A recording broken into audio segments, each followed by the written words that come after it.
Okay, just backing up to this, I had a couple of questions during the break. I think people didn't quite get it. So this stuff here is instructions as binary strings. These are located in the text segment, and let's imagine that this is where the text segment is. So this instruction is located at this address, then this instruction is located at this address, and so on. So that isn't quite the instruction code because MIPS instructions are 5 bits long, but that's 0011 is the first 4 bits of the instruction code. And then of course you can see the next 4 bits is C, so that's going to start with a 1. So in fact the instruction code will be 00111. And that actually, this code here is actually that program that we were just looking at. So 00111 is the instruction code for the load address instruction, LA, that we saw. And if you remember the next instruction, it was to set up a system call. So it was load immediate into register V0 the value 4. So if you look at this instruction, here you can see is the value 4. And this instruction here is the actual syscall instruction. So you can see that the opcode is 0, and all we've got down here is some code C, which is a special code that says make the syscall to print a string. And then this is the code for jump back to the calling function. And someone was out asking about the caller as well. Let's go back here. I mentioned that there was this thing called start. So here, just to throw confusion into things, is the code that gets executed. So this is loaded at the start of the text segment, and this is the code that gets executed when the program starts running. And all right, this is just setting up argv, argc, whatever, argc, argv, and the environment pointer, and ignore all the rest of it, but the core is this thing here. So we start executing the main program, we come back from the main program, and we load up the syscall code to exit, and then we make that syscode call, and the emulator stops. Okay, so the critical bits here are this, which is effectively a function call, kind of like a function call, but branch to the main, the label main, and then load that, and then exit. Okay. So this start thing always gets, you can put whatever you like in underscore start. You can actually write your program here, and the program can just run. But the normal thing is setting up the program to be a little bit like a C main program, then invoking the C main program, and then coming back and stopping. So that's what underscore start actually looks like. Alright, where were we? Yeah. Don't know. Oh yeah. Alright, so that was what we just looked at. Questions on that? So one thing about these labels, or these names, is that as the assembler's running, it knows whereabouts it's up to in the data segment and the text segment. So it knows, the next spot that I've got that I can stick stuff. When it sees a label, it associates that label with the address of the next spot it can stick stuff. And then for the rest of the program, wherever we see MSG, it's simply replaced by that address. Okay? Similarly with main, there's a label, and so the assembler knows whereabouts it's up to in inserting stuff into the text segment. When it sees the label main, it just says, all right, here's a name. It's going to be associated with whatever the current location in the text segment is during the assembly process. And therefore, whenever we see main elsewhere, it's going to relate to that address. And of course, the only other place we saw it was over in start. So that's how start gets to know where main is. Right, so your average MIPS assembly program is going to look something like this. It'll have some comments at the start. It'll then have a data segment where you define all the data structures, and then it will have a text segment where you define all your code. And apparently you need to leave a blank line at the end, otherwise spin goes funny. I never noticed that actually, but anyway, that's something that I saw. Alright, so let's see if we can actually write some MIPS Assembler. Right, so what we're doing here is a very simple C program that simply takes two global variables. So I wanted to set it up like this because it's much easier to map into MIPS Assembler.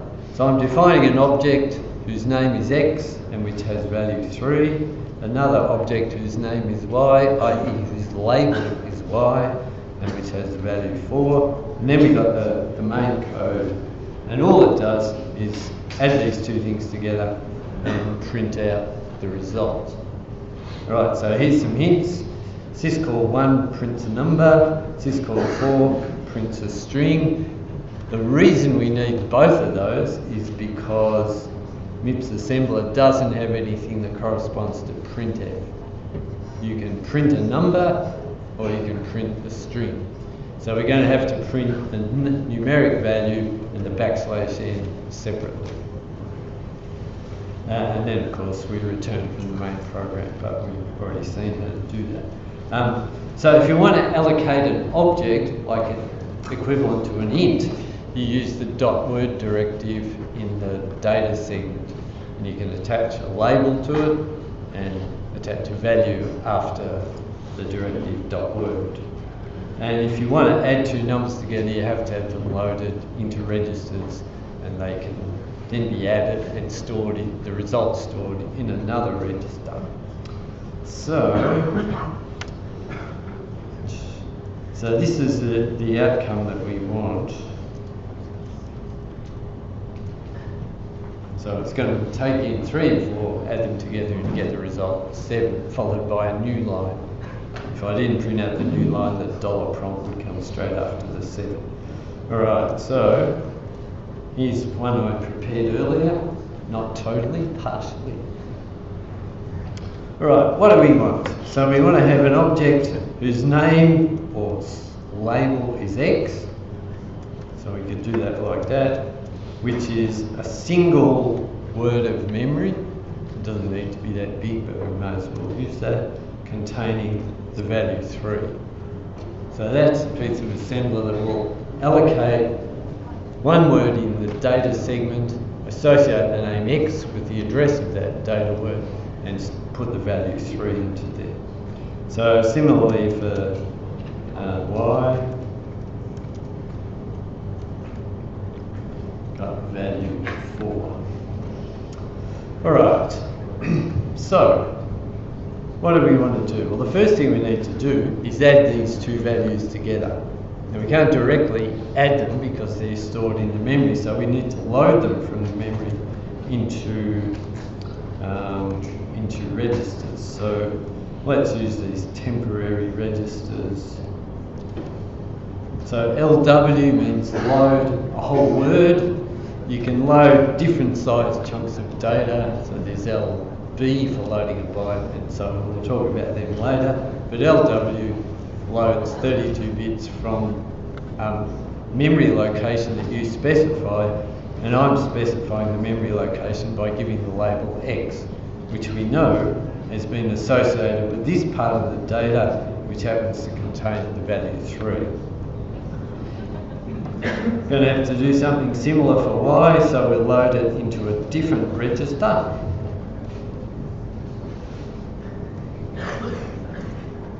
So now we've got the two values loaded into registers, and then we want to add them together. The way we do that is, surprise, surprise, there's an opcode add, and it takes three arguments,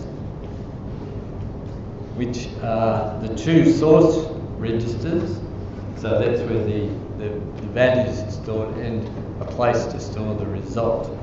Now, good question, John. I've forgotten what order they come in. I think it's this order here.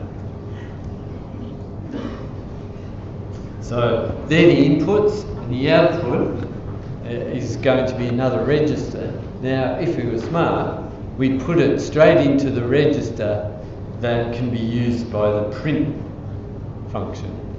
And that's, as we saw before, A0. So put it there, and then this is setting up a system call. Notice before we used 4 as a system call because that was printing a string, and here we're printing a number value. So with any luck, that might actually do that. Now the next part, we want to print out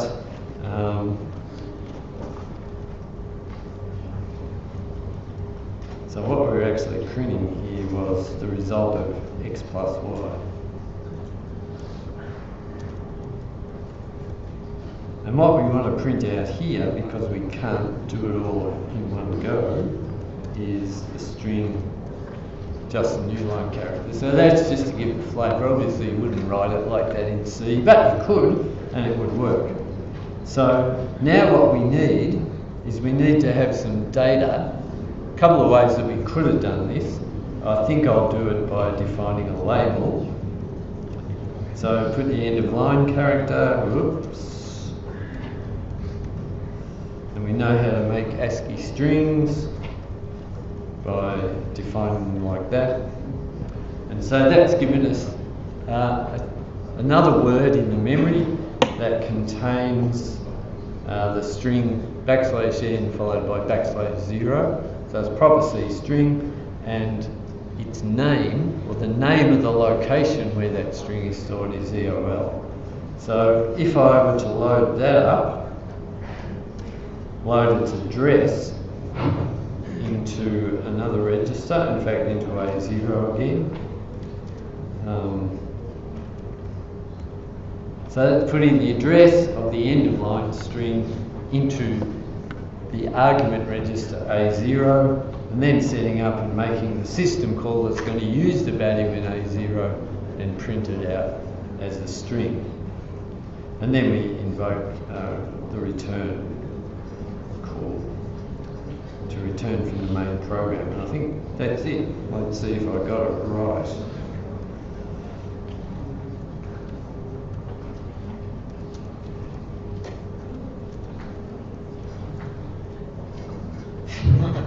Didn't get it right because I got the registers in the wrong order.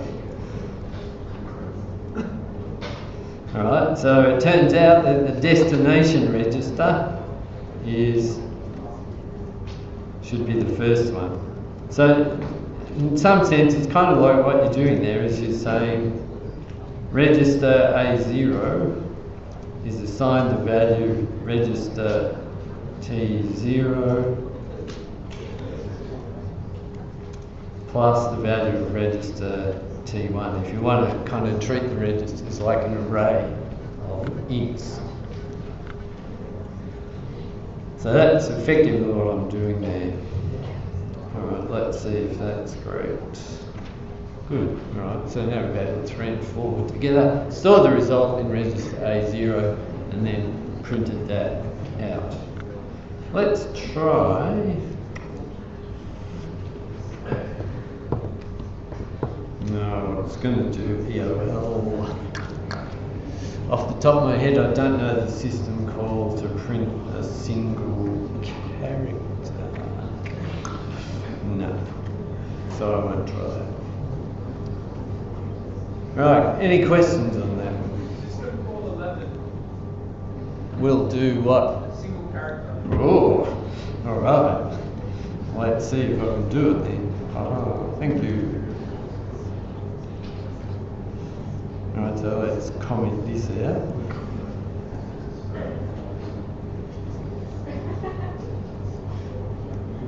I can feel a disaster coming on, but we'll give it a go. Alright, so into A0. And the way I'm laying it out is just to keep it neat. You don't have to lay it out like that and make everything in columns or whatever. As long as there's a space between each of the arguments.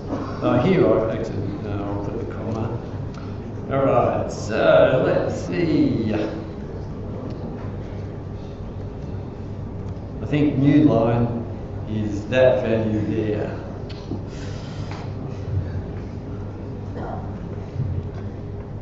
So let's see what we get. So loading the new line character directly, and it would be useful if I actually set up the appropriate system call.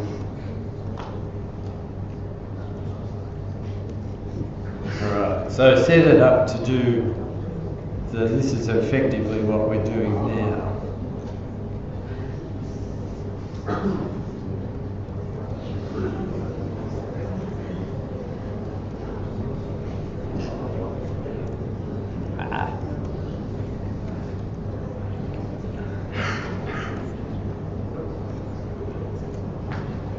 Alright, so we're printing out a single character new line. Hopefully. That remains to be seen whether it actually works. There you go. When you don't try it in advance, that's always amusing. If I had left that out, if I hadn't bothered to print anything, this is what you'd see.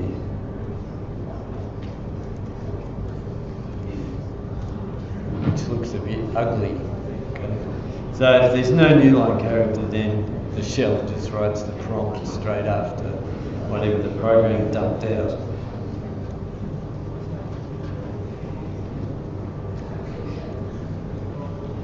Right, so I'll leave that like that. Actually, and remember, all this code is sitting in the class directory.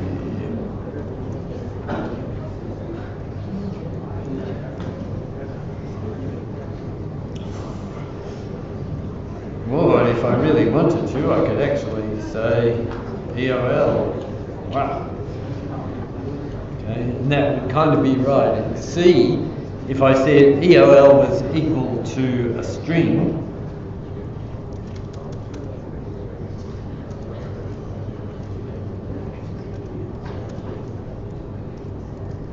that's pretty much the effect I'd get. So there'd be a chunk of memory called EOL that was associated with the string new line \0.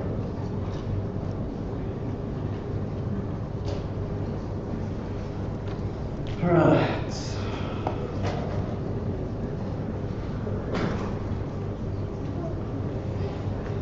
Okay, so here's the way memory is laid out under not necessarily MIPS, but certainly under the spin emulator. So the text segment starts at that location there. So I don't know what they do with the 40,000 or whatever, 400,000 bytes before that. Maybe it gets used by system stuff. In any case, the code that you start writing is going to start executing at that point there. The data segment starts at that particular address. The stack starts at towards the top end of memory and grows down. And then beyond the top of the memory, so you're writing an emulator, so you can do what you like with the address space. We've got stuff that's reserved for use by the operating system effectively. So text and data that's just accessible by the operating system kernel. So we don't have a heap in this setup, so there's no notion like malloc. If you want to do something like that, you'd have to build it yourself. So code starts down here, data starts here, stack starts here, goes down towards the data, and it's got a fair way to go from that address there to reach that address there.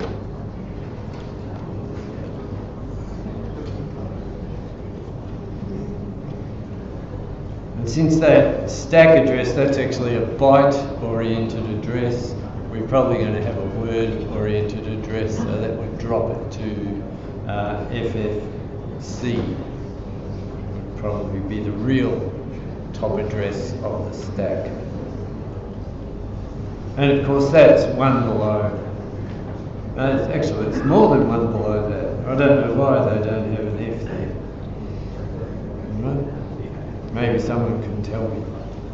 Alright, so what kind of instructions does MIPS have? It has load and store instructions. We've seen a couple of variants of load. Computational instructions, we just saw add, but it's got multiply and divide and so on. It's got the various jumping instructions, jump to a subroutine, return from a subroutine, the JR instruction that we saw. There's also a straight J instruction that just jumps. Then, if your MIPS processor happens to have attached processors, like I said before, graphics or fast floating point processors, then the full MIPS architecture defines a whole bunch of opcodes that allow you to deal in a systematic way with various kinds of co-processors. We're not interested in that in terms of spin, and really we're not interested in that in terms of understanding how C programs are represented at runtime. And that's really basically what the whole idea is. We want to have an architecture that we can talk about, but the reason we want to talk about this architecture is to see, here's a C program, what does it actually look like when that program runs? And if you compile a C program, you're going to have load operations, store operations, add, multiply, and so on.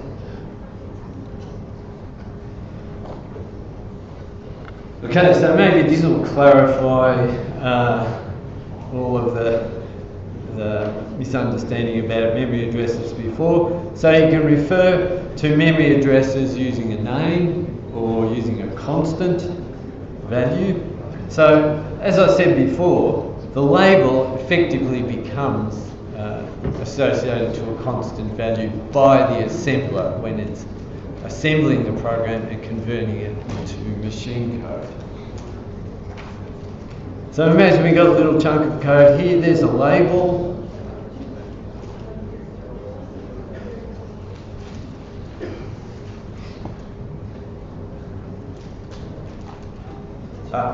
Alright, so the point of this was, yes.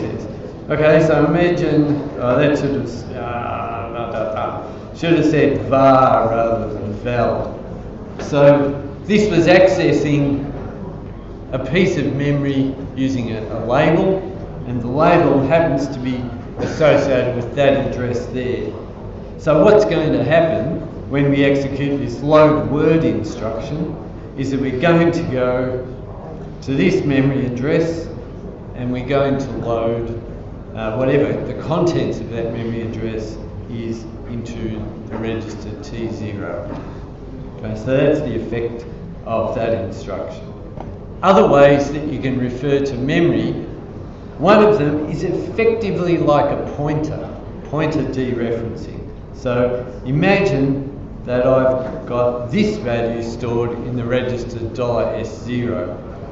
If I write an assembly language instruction like that, then the way that's going to be interpreted is take the contents of the register S0 and use that as an address, go to that memory location and load the contents of that memory location into the register T0. So it's effectively pointer dereferencing.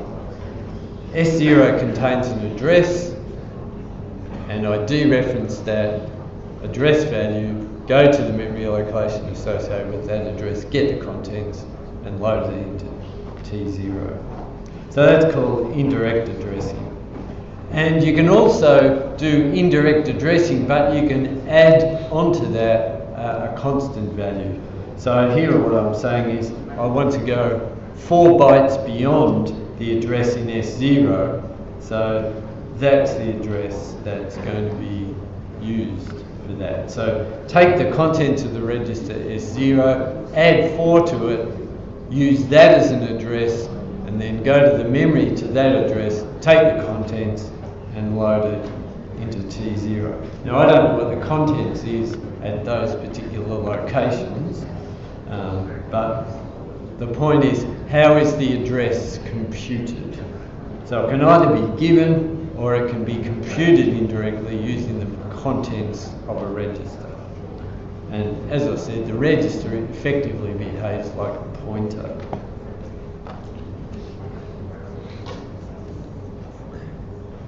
Alright, so the way that you can address things in MIPS is you can give a register in parentheses, and the address that gets computed, I've written it like a pointer dereference in C, effectively takes the contents of the register, that becomes the address, and then that gets used for the instruction, whatever the instruction is trying to do. So here I've just been doing loads, but equally well these could have been store words. So what that would do, if that was SW, it would take the contents of register 0 and store it into the memory at that particular address. You can specify an address by giving a constant. I could just say I want to load the contents of address 1000, and it would go to the memory to address 1000, get whatever value is stored there and load it up. I can specify a constant in a register, so that was what we saw before. So basically what that does is, ooh, that's not right. Yeah. What that's actually doing, let me make a file here.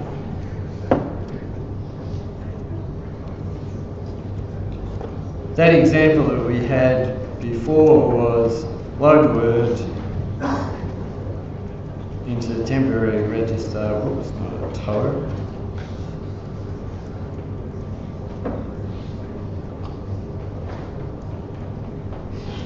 So the way it computes the address there, it takes the value of register S0, in fact, which I've been writing like this, adds 4 to it, and then uses that as the address, and that is effectively a pointer value which is then dereferenced. So that is going to be loaded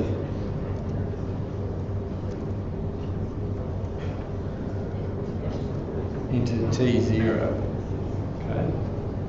So take the contents of S0, add 4 to it, use that as an address, go to the memory at that address, which is in C would be that operation there, get the contents of that, and take that content and load it into that register there.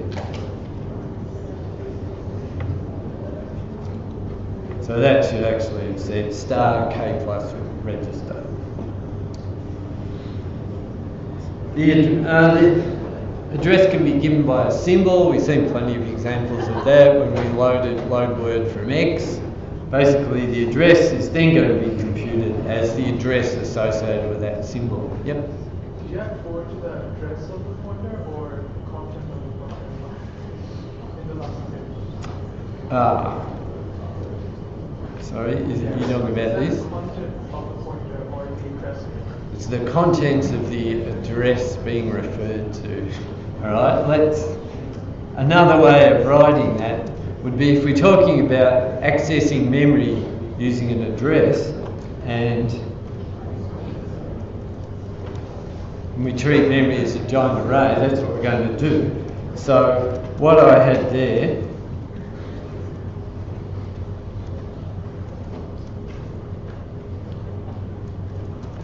is really the same as saying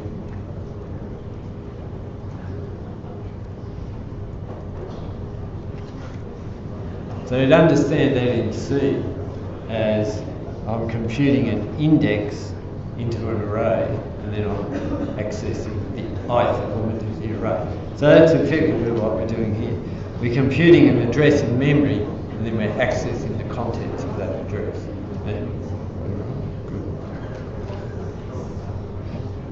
Right, so you can write addresses simply by giving a symbol. You can write it as a symbol plus or minus a constant. You can write it as a symbol plus or minus a constant, dereferenced by a register, if you like. And once again, that should have been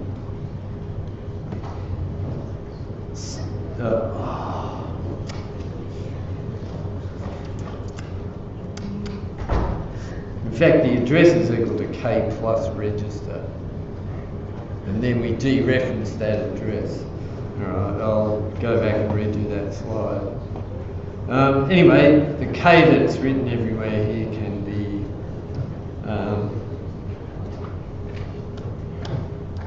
yeah, same up here actually. The address is just the contents of the register, and the instruction dereferences that to get the contents of that address, do something with it. Yeah. Alright, that slide needs a bit of reworking.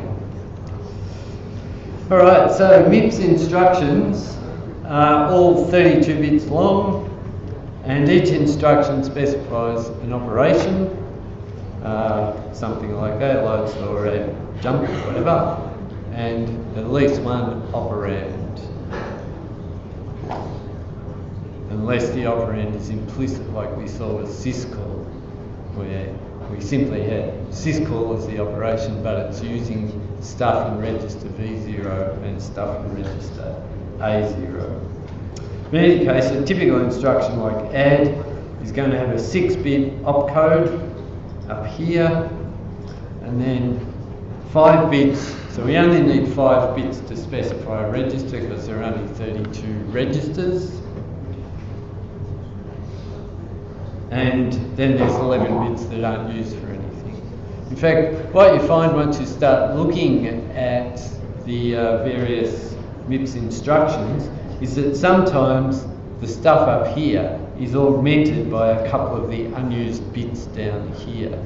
So you're kind of squeezing out more opcodes that way. So you might have, there's a base opcode add up here, and then down here it might specify whether it's signed, unsigned, whatever. An alternative kind of structure that we might have, once again a 6-bit opcode, 5 bits to specify a register. That leaves you with 21 bits to specify either a constant value, so you've obviously got values in the range 0 to 2 to the 21 minus 1 if it's unsigned, or minus 2 to the 21 whatever, or a memory address. So clearly 21 bits kind of limits you to 2 to the 21 minus 1, sorry, 2 to the 21 different memory locations that you can refer to. But there are a bunch of other different encodings for different kinds of instructions in MIPS. We'll talk about more of them later. In fact, I'm not sure I'm going to spend too much time talking about the encoding of instructions, because really what's important is the assembly language rather than how the assembly language is translated. Although you can see that if you go to the Qt SPIM emulator. Alright, so MIPS instructions can manipulate different size operands. You can deal with individual bytes, you can deal with 2 bytes at a time, which is called a half word, or you can deal with a whole word at a time. And we also have variants for some operations, have variants for dealing with signed and unsigned values. So things like add, you'd worry about whether you're adding things as 2's complement or unsigned and values. And so a given operation like add can have a whole bunch of variants depending on how you want to, how much data you want to deal with and how you want to treat the data when you've loaded it in. So you can load a byte, and that'll treat it as a signed 8-bit value. You can load it as an unsigned 8-bit value. You can load a half word, treat it as a signed 16-bit value, load half word, treat it as an unsigned 16-bit value, load a 32-bit value, and you can even load an address. So all of the above type operations specify a destination register, which is one of the 32-bit registers, but they also specify how you want to treat the value that you just loaded. All right, let's stop there.